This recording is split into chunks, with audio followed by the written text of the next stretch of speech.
Human rights is, geez, that's a good question. Human rights. Oh, that's a tough one. Wow. I don't even know how to give that a definition. I would probably have to do a little bit of homework or something. Any right that I think just as a normal, human, any... The rights that humans have?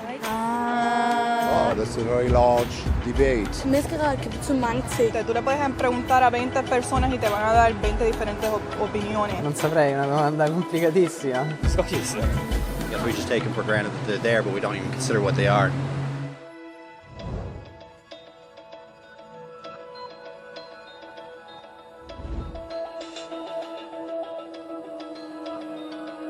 Human rights are the rights you have simply because you're human.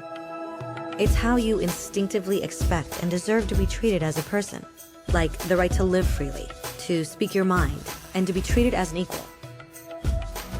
There are many kinds of rights. Most apply to a certain group. But human rights are the only ones that apply to absolutely everyone, everywhere. That means kids, old people, poor people, basketball players, garbage men, rappers, teachers, Africans, Indians, Albanians, Christians, Muslims, Kabbalists, atheists, your mom, your dad, your next door neighbor, and you all have the exact same human rights. In other words, they're universal. But the question remains, what are they? Name the human rights? What the human rights are? The right to live. Equality between all peoples. Right to religion, the right to... Is there supposed to be a list somewhere I should be aware of? According to the United Nations, there are a total of 30 human rights, which are usually lumped together and called simply human rights. They're all listed out in the Universal Declaration of Human Rights, which is the world's most widely accepted document on the subject. But it was a long time in coming. At first, there were no human rights. If you were in with the right crowd, you were safe. If you weren't, well, you weren't. But then a guy named Cyrus the Great decided to change all that. After conquering Babylon, he did something completely revolutionary. He announced that all slaves were free to go. He also said people had the freedom to choose their religion, no matter what crowd they were a part of. They documented his words on a clay tablet known as the Cyrus Cylinder. And just like that, human rights were born. The idea spread quickly to Greece, to India, and eventually to Rome. They noticed that people naturally followed certain laws, even if they weren't told to. They called this natural law, but it kept getting trampled on by those in power.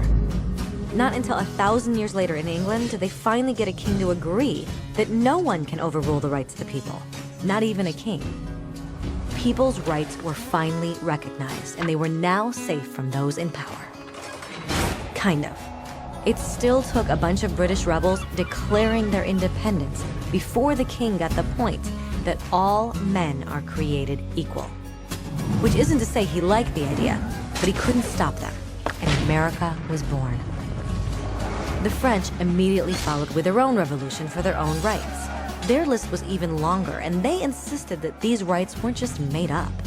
They were natural. The Roman concept of natural law had become natural rights. Unfortunately, not everyone was so thrilled. In France, a general named Napoleon decided to overthrow the new French democracy and crown himself emperor of the world. He almost succeeded, but the countries of Europe joined forces and defeated him. Human rights was again a hot topic. They drew up international agreements, broadly granting many rights across Europe. But only across Europe. The rest of the world somehow still didn't qualify. Instead, they got invaded, conquered, and consumed by Europe's massive empires.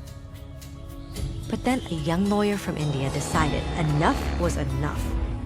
His name was Mahatma Gandhi, and in the face of violence, he insisted that all people of Earth had rights, not just in Europe.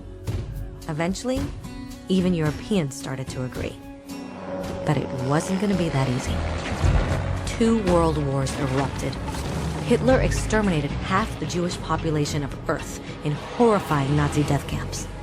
And all told, 90 million people died. Never had human rights been so terrifyingly close to extinction. and never had the world been more desperate for change. So the countries of Earth banded together and formed the United Nations. Their basic purpose was to reaffirm faith in fundamental human rights, in the dignity and worth of the human person. But what were human rights? Were they the proclamations of Cyrus, the natural laws of Rome, the declarations of France? Everyone seemed to have a slightly different idea of what human rights should be.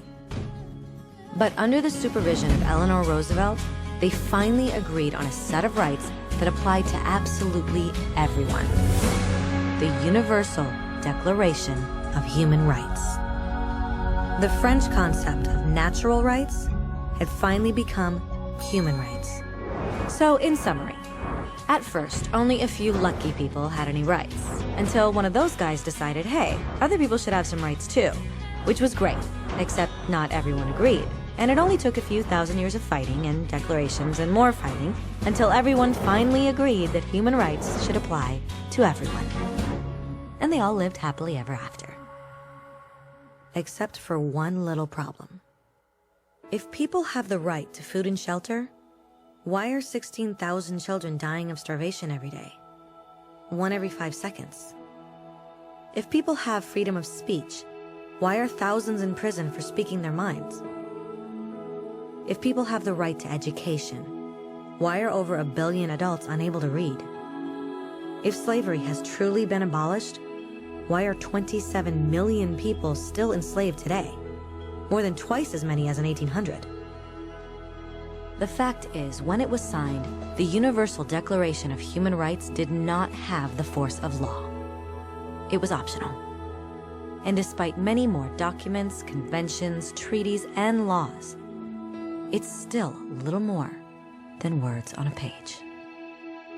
So the question is, who will make those words a reality? I have a dream today. When Dr. King marched for racial equality, he was marching for rights that had been guaranteed by the United Nations for almost 2 decades. But still, he marched. When Nelson Mandela stood up for social justice in the 1990s, his country had already agreed to abolish such discrimination for almost 40 years. But still, he fought. Those who fight today against torture, poverty, and discrimination are not giants or superheroes. They're people. Kids, mothers, fathers, teachers. Free-thinking individuals who refuse to be silent. Who realize that human rights are not a history lesson. They're not words on a page. They're not speeches or commercials or PR campaigns. They are the choices we make every day as human beings. They are the responsibility we all share to respect each other, to help each other, and to protect those in need. As Eleanor Roosevelt said, where, after all, do universal human rights begin? In small places close to home. So close and so small that they cannot be seen on any maps of the world. Yet they are the world of the individual person, the neighborhood he lives in, the school or college he attends, the factory, farm, or office where he works.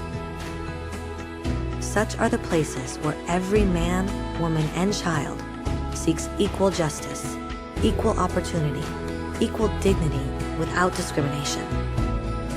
Unless these rights have meaning there, they have little meaning anywhere.